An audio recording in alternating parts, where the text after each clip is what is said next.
नमस्कार साथियों।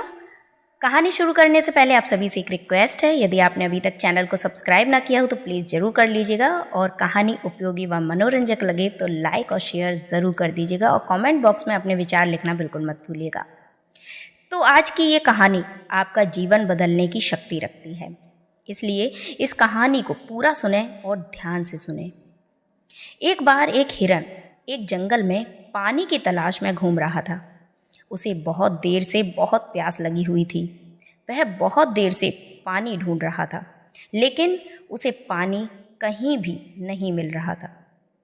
थोड़ी देर जंगल में और भटकने के बाद वह हिरन एक पेड़ के नीचे बैठ जाता है कि तभी उसे पास में ही कहीं किसी नदी में पानी की आवाज़ सुनाई देती है। तो हिरन उस पेड़ के नीचे से उठकर उस नदी की तरफ आगे बढ़ता है। तभी वह देखता है कि एक बड़ी सी नदी उसके सामने है और वह बहुत खुश हो जाता है, मानो उसे नया जीवन मिल गया हो। वह दौड़कर उस नदी के पास जाता है और जैसे ही पानी पीने के लिए अपना मुंह नदी के पास ले जाता है तो उसकी नज़र अपनी दाहिनी ओर पड़ती है। वहाँ उसे एक शिकारी नज़र आता है, हाथ में तीर लिए हुए। फिर जैसे ही उस हिरन की नज़र अपनी बाईं ओर पड़ती है तो उसे एक शेर नज़र आता है, झाड़ियों में बैठा हुआ। अब वह हिरन पानी पीना सब भूल ही जाता है।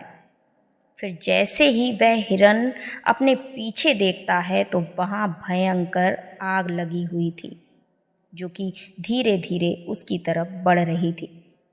अब वह हिरन जाए तो जाए कहाँ। दाहिने ओर देखता है तो शिकारी निशाना साधे खड़ा था। बाईं ओर देखे तो शेर घात लगाए बैठा था। आगे लंबी चौड़ी नदी थी और पीछे भयंकर आग लगी हुई थी। चारों तरफ से वह मुसीबत में घिरा हुआ था।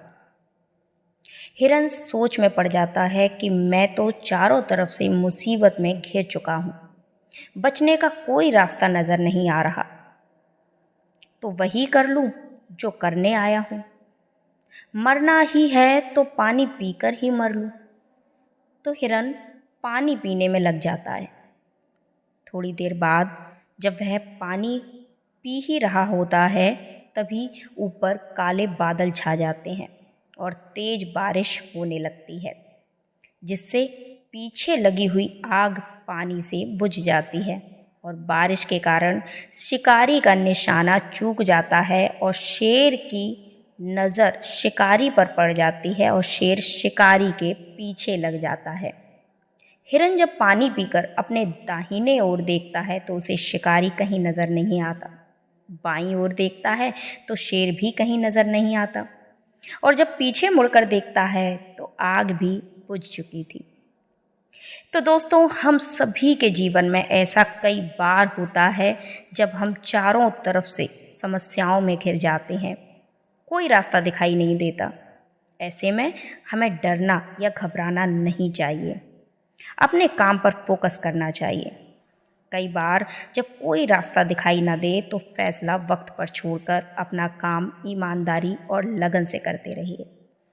तो ये कहानी आपको कैसी लगी कमेंट करके ज़रूर बताइएगा। उपयोगी लगी हो तो मेरा भी हौसला बढ़ाने के लिए सब्सक्राइब कर दीजिए, कमेंट कर दीजिए, लाइक कर दीजिए और अपने दोस्तों में ज़्यादा से ज़्यादा इस कहानी को शेयर करिए। फिर मिलती हूँ एक और मनोरंजक कहानी के साथ, तब तक के लिए नमस्कार।